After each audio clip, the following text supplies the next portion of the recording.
உலகெங்கிலும் இருந்து இந்த நிகழ்வை பார்த்து கொண்டிருக்கின்ற சன் தொலைக்காட்சி நேயர்களுக்கு அன்பின் வணக்கம்.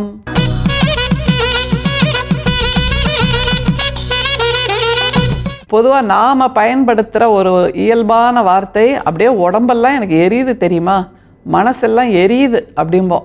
மற்றவர்களுடைய வெற்றியை, மற்றவர்களுடைய சந்தோஷத்தை, மற்றவர்களுடைய சிரிப்பை, மற்றவர்களுடைய வளர்ச்சியை, மற்றவர்களுடைய சாதனையை பார்த்தா நாம் இயல்பாக சொல்கிற இந்த வார்த்தைகள், என் உடம்பெல்லாம் எரியுது, என் மனசெல்லாம் எரியுது அப்படின்னு. சாதாரணர்கள் நாம் இந்த வார்த்தையை சொல்லலாம்.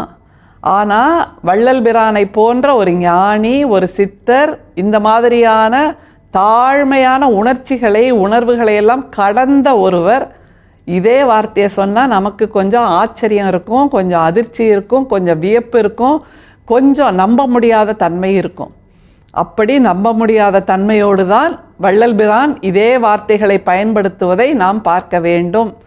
ஒரு பாடல், அதில் வள்ளல் பிரான் என் உடம்பு எரியுது, என் மனசு எரியுதுங்கிற மாதிரி சொல்கிறாருங்க. எதனால் அவர் அதை சொல்லுகிறார்ங்கிறதையும் முதல்ல புரிஞ்சுக்கலாம். வள்ளல் பிரானோட அந்த பாடல், உள்ளலேன் உடையார் உண்ணவும் வரியார் உரு பசி உழந்து வெந்துயரால் வள்ளலே நெஞ்சம் வருந்தவும் படுமோ மற்றிதை நினைத்திடும் தோறும் எள்ளலேன் உள்ளம் எரிகின்றது உடம்பும் எரிகின்றது என் செய்வேன் அந்தோ கொள்ளலேன் உணவும் தரிக்கிலேன் இந்த குறையெல்லாம் தவிர்த்தருள் என் தாய். 5382வது பாடலா 6ஆம் திருமுறையில் வள்ளல் பிரான் இதை கொடுக்கிறார்.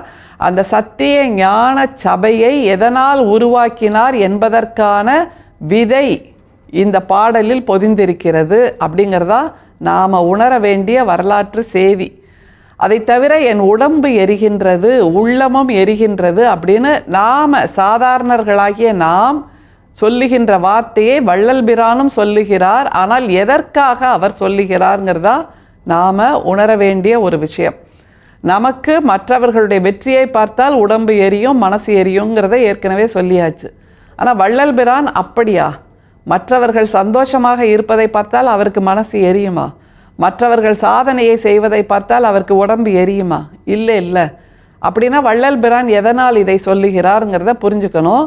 அதை பாடலோட முதல்ல அவர் நிலை நிறுத்துகிறார்ங்கிறத பாருங்க. உள்ளலேன் உடையார் உண்ணவும் வரியார் ஒரு பசி உழந்து வெந்துயரால் வள்ளலே நெஞ்சம் வருந்தவும் படுமோ. உலகத்திலேயே எல்லாருக்கும் உரிய ஒற்றை உணர்வு, இதில் வேறுபாடே கிடையாதுங்க, சமத்துவமான ஒரு உணர்வு இது மட்டும்தான். அப்படின்னா பிறப்பு அது நம் கையில் இல்லாதது, நாம் இல்லாமல் போகின்ற அந்த இறப்பு என்கின்ற நிலை அதுவும் நம் கையில் இல்லாதது. ஆனால் வாழ்கின்ற போது நம் அத்தனை பேருக்கும் சமத்துவமாக இருக்கக்கூடிய ஒரே உணர்வு பசி என்கின்ற அந்த ஒற்றை உணர்வு தான். இவர் செல்வந்தருங்க, அதனால இவருக்கு பசிக்கவே பசிக்காது அப்படின்னு யாராவது சொல்ல முடியுமா? இவர் மிக எளியவர், குடிசையில் வாழறவர், அதனால இவருக்கு ரொம்ப பசிக்கும் அப்படின்னு சொல்ல முடியுமா? செல்வந்தராக இருந்தாலும் பசிக்கும், ஏழையாக இருந்தாலும் பசிக்கும், ரூபாயோடு இருந்தாலும் பசிக்கும், ரூபாய் இல்லாமல் இருந்தாலும் பசிக்கும், சாதனை செய்திருந்தாலும் பசிக்கும், சாதனை செய்யாதவர்களாக இருந்தாலும் பசிக்கும், படித்தவர்களாக இருந்தாலும் பசிக்கும், படிக்காதவர்களாக இருந்தாலும் பசிக்கும். அதனால் வள்ளல்களுக்கு பசிக்கும், வள்ளல் தன்மை இல்லாத ஏழைகளுக்கு பசிக்காது அப்படின்னெல்லாம் எதுவுமே கிடையாது. அப்படிங்கிறது தான் இந்த பாடலோட முதல் 4 வரிகளில் வள்ளல் பிரான் சொல்கிறார். அது திரும்ப பாருங்க. உள்ளலேன் உடையார் உண்ணவும் வரியார் உரு பசி உழந்து வெந்துயரால் வள்ளலே நெஞ்சம் வருந்தவும் படுமோ. வள்ளலேன்னு யாரை கேட்கிறார்னா, நாம் எல்லோரையும் உருவாக்கி அனுப்பியிருக்கின்ற அந்த இறை சக்தி என்கின்ற அந்த நம்பிக்கையிடம் வள்ளல் பிரான் கேட்கிறார். அந்த இறை சக்தி தானே வள்ளல்.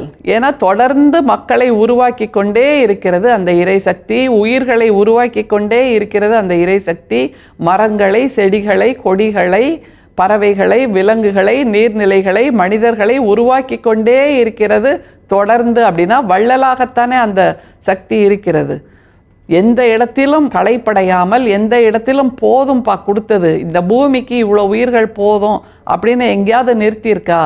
இல்லை. இத்தனை நூற்றாண்டு கடந்தாயிடுச்சு, 21 நூற்றாண்டு கடந்தாச்சு.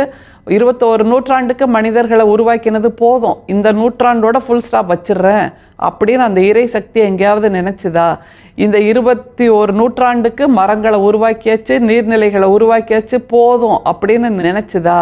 இன்னைக்கு ஒரு விதையை நட்டு வச்சா கூட அது 10 நாள்ல முளைச்சி நிக்குதில்ல. அப்போ வள்ளல் தன்மை அந்த இறை சக்தியிடம் இருக்கிறது.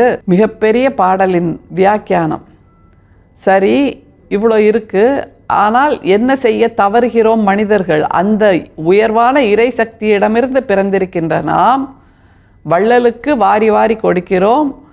உரு துயரால் உரு பசியால் துயருறுகின்ற அந்த ஏழைக்கு கொடுக்க மறுக்கிறோம். அதை பார்க்கும்போது நம்முடைய வள்ளல் பிரானுக்கு உடம்பு எரிகிறது, உள்ளமும் எரிகிறது என்று சொல்லுகிறார். அந்த வரியை பாருங்க. மற்றிதை நினைத்திடும் தோறும் எள்ளலேன் உள்ளம் எரிகின்றது உடம்பும் எரிகின்றது என் செய்வேன் அந்தோ. இப்படி வயிற்று பசியால் துடிக்கின்ற அந்த எளியவர்களுக்கு உணவு கிடைக்காமல் இருப்பதை பார்க்கும்போது என் உடம்பு எரியுது, உள்ளமும் எரியுது, அந்தோ அப்படின்னு பதறார். சாதாரணர்களாகிய நாம இருந்தா இப்படி 4 வரி கவிதை எழுதிட்டு நகர்ந்து போயிட்டே இருப்போம்.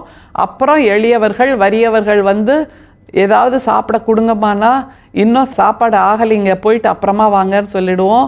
சில்லறை இல்லவே இல்லைப்பா வீட்டில் அப்படின்னு காரணத்தையும் சொல்லி அனுப்பிடுவோம். ஆனால் நம்மை போன்ற சாதாரணர் இல்லையே வள்ளல் பிரான். அதனால் உடம்பு எரியுது உள்ளம் எரியுதுன்னு சொன்னதனுடைய விளைச்சலாக அவர் என்ன செய்தார் அப்படிங்கிறத நம்ம நினைச்சு பார்க்கணும். அதை சொல்கிறார் பாருங்க. என் செய்வேன் அந்தோ கொள்ளலேன் உணவும் தரிக்கிலேன் இந்த குறையெல்லாம் தவிர்த்தருள் எந்தாய். கொள்ளலேன் அப்படிங்கிறார். மனசு கொள்ளலை அவருக்கு, மனசு தடுமாறுது, மனசு தவிக்குது. இதுக்கு எப்படி நான் ஒரு ஃபுல் ஸ்டாப் வைக்க போகிறேன்? இந்த கொடுமையை நான் எப்போ தடுக்க போகிறேன்? எப்படி தடுக்க போகிறேன்?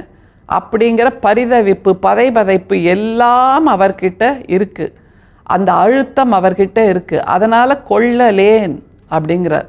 உணவும் தரிக்கிலேன் அப்படிங்கிறார்.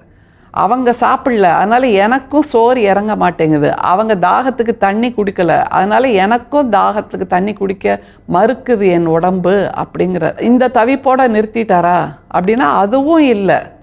அடுத்த நிலைக்கு வள்ளல் பிரான் போகிறார் என்பதைத்தான் இந்த பாடல் நிறைவு வரியாக வைத்திருக்கிறது. அது என்னன்னு பாருங்க.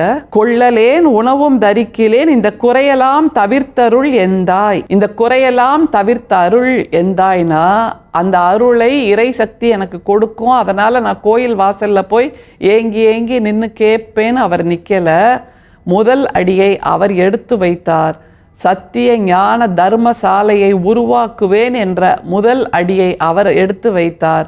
200 ஆண்டுகளாக வடலூரில் சத்திய தர்ம ஞான சாலை நிலை பெற்றிருக்கிறது. அதன் மூலமாக எளியவர்களுக்கு பசியாற்றுவித்தல் என்கின்ற ஒரு சேவையை தொடர்ந்து செய்வித்து கொண்டிருக்கிறது இந்த சமூகம். அதனுடைய துவக்க புள்ளி நம்முடைய வள்ளல் பிரான் என்பதை நினைத்து பார்க்க வேண்டும்.